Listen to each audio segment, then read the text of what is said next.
Guys आज चाहिँ हामी CSS को ब्याकग्राउन्ड प्रोपर्टी हेर्न गइरहेका छौँ। यहाँ अगाडिको भिडियो तपाईँले हेर्नुभयो होला CSS कलर्सको बारेमा हामीले केही कुरा गरेका थियौँ र यो चाहिँ CSS प्लेलिस्टको 4th भिडियो हो र हामी चाहिँ अब CSS को ब्याकग्राउन्ड प्रोपर्टी हेर्न गइरहेका छौँ। यदि तपाईँले हाम्रो पुरानो भिडियोहरू हेर्नु भएको छैन, CSS को प्लेलिस्ट एक्सेस गर्नु भएको छैन भने चाहिँ डिस्क्रिप्सनमा लिंक राखेको छ, त्यहाँबाट गएर हेर्न सक्नुहुन्छ। र तपाईले HTML को प्लेलिस्ट पनि हेर्नु भएको छैन भने चाहिँ डिस्क्रिप्सनमै राखिदिन्छु, त्यहाँबाट पनि हेर्न सक्नुहुन्छ। र अब चाहिँ भिडियोलाई स्टार्ट गरौँ। आजको चाहिँ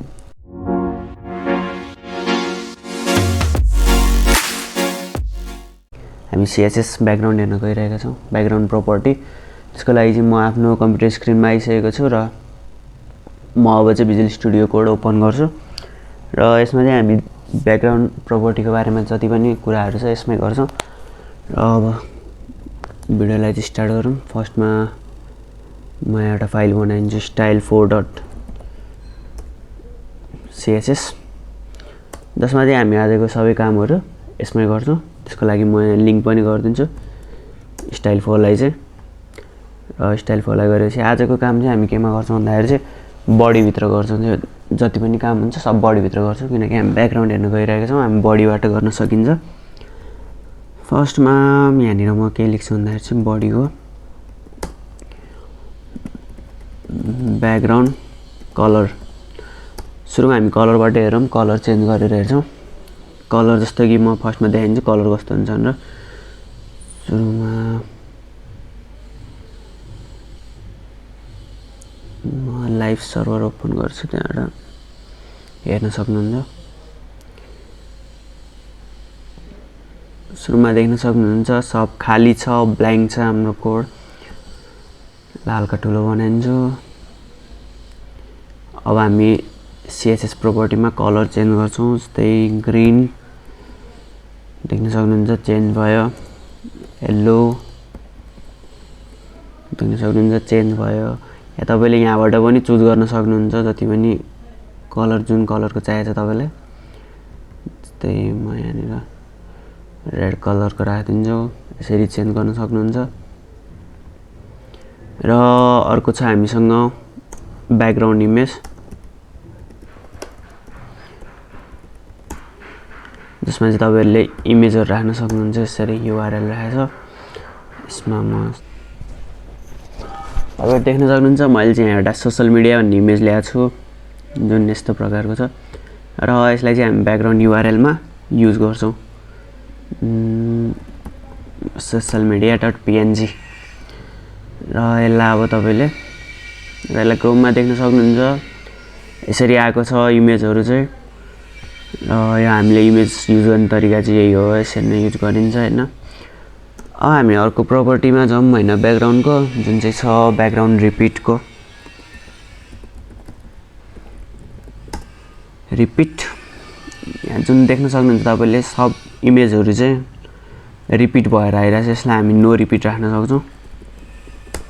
नो रिपिट राख्दाखेरि चाहिँ तपाईले देख्न सक्नुहुन्छ इमेज एउटा बाहेक अरु कुनै पनि प्रिन्ट नै हुँदैन, मतलब कुनै पनि डिस्प्ले गर्दैन, जस्ट एउटा मात्र इमेज गर्छ नो रिपिट राख्दाखेरि चाहिँ। रिपिट राख्दाखेरि चाहिँ तपाईको बडीमा जति पनि ठाउँ खाली छ त्यो सब ठाउँ ओगट्नको लागि चाहिँ रिपिट भइदिन्छ इमेजहरु चाहिँ। र अर्को छ हामीसँग ब्याकग्राउन्ड अट्याचमेन्ट प्रोपर्टी छ, जसले चाहिँ के गर्छ म तपाईलाई अहिले भन्छु। ब्याकग्राउन्ड अट्याचमेन्ट यो चाहिँ के हुन्छ भन्दाखेरि तपाईले कुनै पनि इमेज राख्नु भएको छ भने त्यसलाई स्क्रोल गर्ने कि फिक्स्डमा राख्ने भन्ने हुन्छ। जस्तै मैले यहाँ फिक्स राखेँ नि, अहिले त तपाईले केही पनि देख्नुहुन्न किनकि यो स्क्रोल पनि भएको छैन, केही पनि भएको छैन। त्यसको लागि चाहिँ म यहाँनिर बडीमा धेरै कुराहरु राखिदिन्छु, जस्तै लोरेम 1000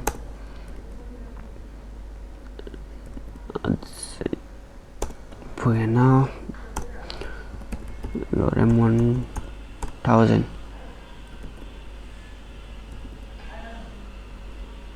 अब तपाई देख्न सक्नुहुन्छ म यहाँ स्क्रोल गरिरहेको छु तर यो केही पनि चेन्ज भएको छैन। म तपाईलाई यसको कलर एक्चुअली हटाएर देखाउँछु। म स्क्रोल गरिरहेको छु तर यो फिक्स भइसकेको छ। र यही कुरा चाहिँ यदि म यो फिक्सलाई स्क्रोल राखिदिन्छु भने चाहिँ यो हाम्रो बडी सँगसँगै स्क्रोल भएर जान्छ माथि यसरी। यो चाहिँ हाम्रो ब्याकग्राउन्ड अट्याचमेन्ट हो जसलाई म फिक्स नै राखिदिन्छु जसले गर्दा तपाईँ देख्न सक्नुहुन्छ माथि फिक्स भएर बसिरहेको छ कहीँ जाँदैन अब चाहिँ र अर्को छ हामीसँग ब्याकग्राउन्ड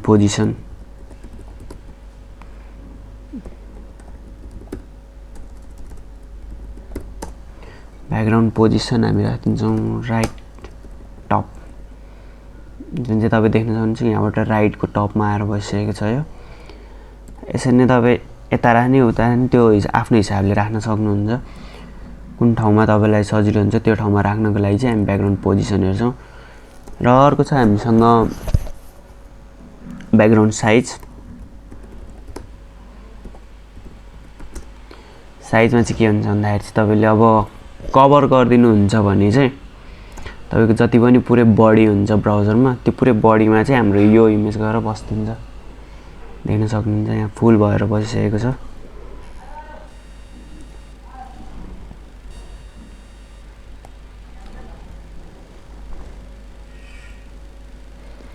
र यो इमेज चाहिँ तपाईँले देख्न सक्नुहुन्छ फुल आइसकेको छ यदि हामी यो कभर हटाउने हो भने चाहिँ यसको एक्चुअल साइजमा आउँछ यो र कभर राख्ने हो भने चाहिँ फुल बडीमा चाहिँ कभर हुने गरी आउँछ यो इमेज चाहिँ यो भयो हाम्रो कभर र यो सब कुरा चाहिँ तपाईँले जस्ट वान लाइन अफ कोडमा लेख्न सक्नुहुन्छ जस्तै इमेज रिपिट अट्याचमेन्ट यो सब कुराहरू हटाएर जस्ट वान लाइन अफ कोडमा लेख्न सक्नुहुन्छ जस्तै म यसलाई कमेन्ट आउट गरिदिन्छु यहाँ केही पनि छैन त्यो चाहिँ कसरी भन्दाखेरि चाहिँ फर्स्टमा तपाईँले ब्याकग्राउन्ड मात्र लेख्नुपर्ने हुन्छ ब्याकग्राउन्ड मात्रै त्यसपछि हाम्रो यसमा अर्डर चाहिँ के हुन्छ भन्दाखेरि चाहिँ म फर्स्टमा तपाईँलाई अर्डर लेखिदिन्छु होइन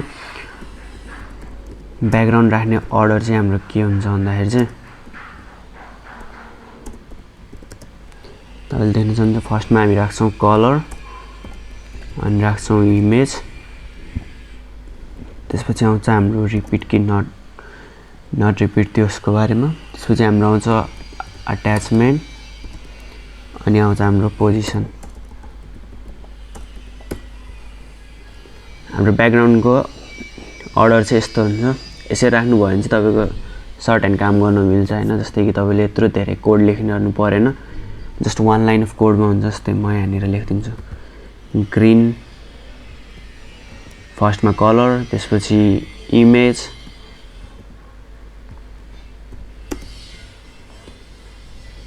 अनि अर्को कुरा चाहिँ के हो भन्दाखेरि चाहिँ तपाईँले यहाँनिर कमाहरू दिइराख्नु पर्दैन है र अर्को छ हाम्रो रिपिट प्रपर्टी राखिदिन्छु त्यसपछि छ हाम्रो अट्याचमेन्ट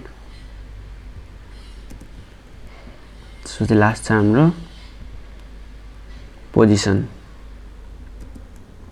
सबैलाई मैले यहाँनिर राखिदिएको छु तपाईँ देख्न सक्नुहुन्छ जुन अघि नै काम गरिरहेको थियो जुन अघि जस्तो काम गरिरहेको थियो त्यही काम गरिरहेछ तर जस्ट वान लाइन अफ कोडमा ग्रिन हटाइदिन्छु म जस्ट कलर हटाइदिएको यो देख्न सक्नुहुन्छ जुन काम अघि गरिरहेको थियो त्यो काम यसले जस्ट वान लाइन अफ कोडमा गरिरहेको जुन लाइन यति कोडमा गरिरहेको थियो जुन कुरा यति लाइन कोडमा गरिरहेको थियो नि अहिले जस्ट वान लाइन अफ कोडमा गरिरहेछ